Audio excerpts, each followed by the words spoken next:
Determine the desired rail placement and snap a chalk line onto the mounting surface to ensure that all posts are aligned properly.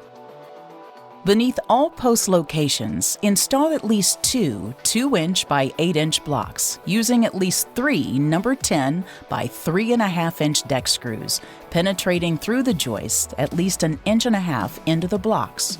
Screws are sold separately. Plumb and level the posts using leveling shims. Secure the posts in place with appropriate fasteners, also sold separately. Install base trims on each post. Remove level cable guide assembly from packaging. Lay assembly on the ground near the post it will be inserted in. Unspool each loop of cable fully so they are free of kinks. Allow the cables to lay flat and straight on the ground. Slide one end of the cable guide assembly into the post. The bracket will be at the top, and the bottom of the guide should bottom out on the post base.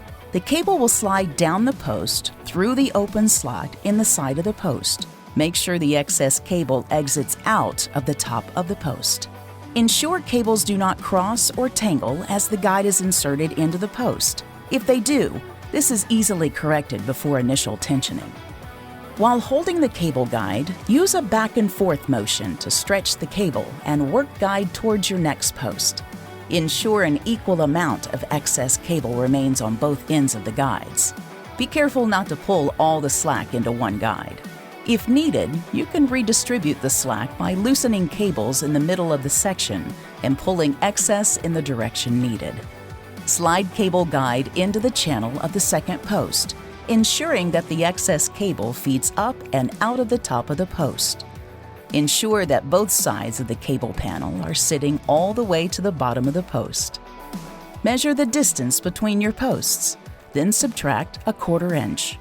Cut the top beam to that length. Place the beam onto the brackets.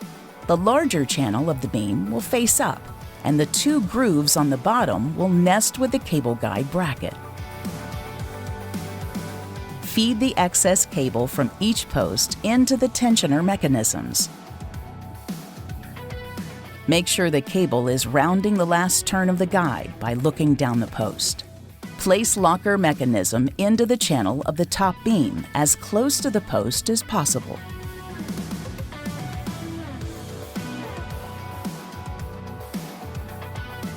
Pre-tension cable both sides by pulling as much slack through the tensioners by hand.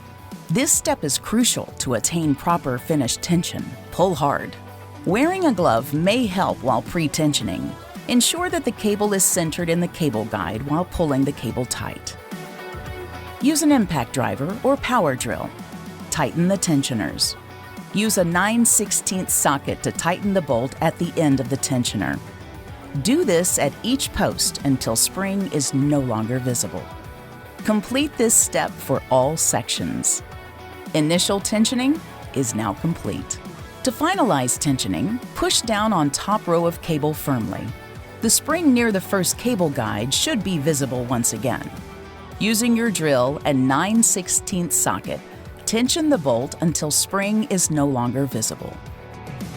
Complete same procedure for other cable guide, but instead push on bottom row of cable and tension the bolt on the opposite side. Cut excess cable, leaving approximately 12 inches remaining from each guide. This excess will remain in the top beam channel. Mid-support baluster. Locate the center of your section. Place mid-support in center of the span. Mark 2 top and 2 bottom holes.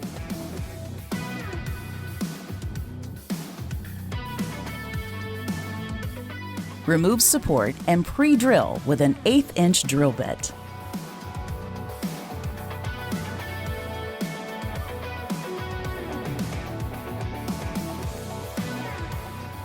Return support to center of span and attach with included screws. The 3/4 inch screws attach into the top beam and the 1.5 inch screws attach to the deck surface.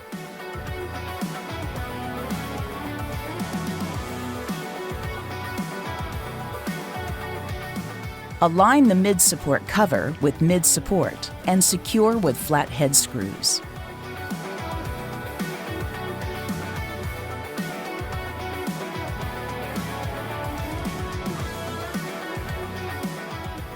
Use attachment plug to insert in 1/2 of mid-support trim ring.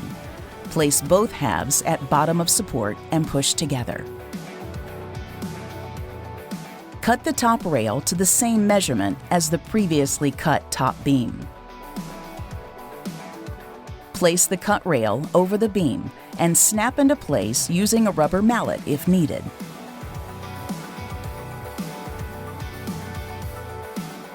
Place appropriate end, line, or corner post cap onto the top of each post and press or tap into place with a rubber mallet if needed.